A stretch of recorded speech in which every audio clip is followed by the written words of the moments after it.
Ako si Bok, lumaking mahirap pero mataas ang pangarap. Bali kahapon nga pala ay naglaban na ako ulit.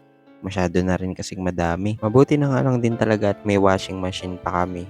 Kasi ang hirap din talaga magkusot ng nilalaban. Naalala ko nga dati nung bata ako. Kapag naglalaba ako, inaapak-apakan ko lang. Yung mga time kasi na yun ay palaging wala si mama dito sa bahay, nagtatrabaho nga siya. Actually, masipag nga siya magtrabaho eh. Tapos ayun, habang tumatagal, lumalaki ako kasama ng tito at tita and sariling sikap na lang din kung minsan. Tapos bata pa lang kami, palagi na kaming nangungutang sa tindahan tapos babayaran na lang kapag dadating si mama. Kukuha kami ng mga pagkain, dilata, ayun, tinapay. Kaya hanggang yata ngayon, kaya ko kinalakihan yung pag-utang. Pero ang hirap talagang iwasan lalo na't gipit na gipit kung minsan. So habang naglalaba ako at nakasalang naman sa washing machine, inintindi ko naman dito yung kanin namin. May natira pa nga din kaming bigas na galing sa mga bigay sa amin kaya naman nagpapasalamat ako talaga ng marami. Eto sinalang ko na nga yung kanin namin dahil iintindihin ko naman yung ulam namin. May natira pa naman akong pera galing din sa bigay sa amin at eto nga nakabili ako ng ampalaya. Siyempre masarap yan, lalagyan natin ng itlog at igigisa sa maraming kamatis. Yung huling nilabaan ko nga nung nakaraan, halos hindi ko pa natutupi yung iba. Pero yung iba naman ay nasuot na. At dahil nga araw-araw kami nagpapalit ng damit, tapos may mga sapin-sapin pa. Kaya naman kailangan na maglaba ulit para hindi na maiipon pa.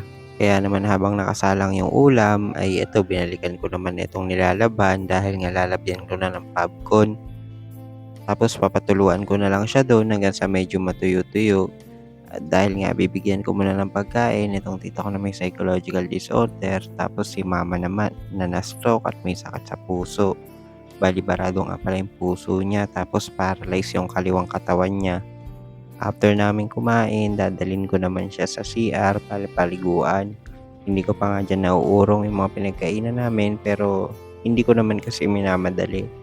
Kumbaga binabalik-balikan ko na lang hanggang sa matapos ko na lang yung mga gawain. Matindi nga yung hingal ni mama kahit na sa CR lang siya pupunta.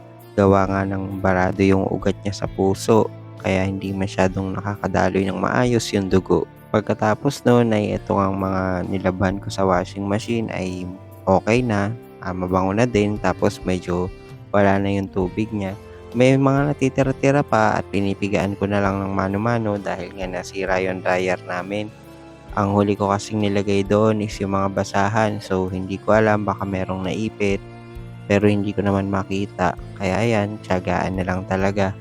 So ito after kong mapigaan, sasampay ko na siya para matuyo dahil nga sobrang init ng panahon kahapon.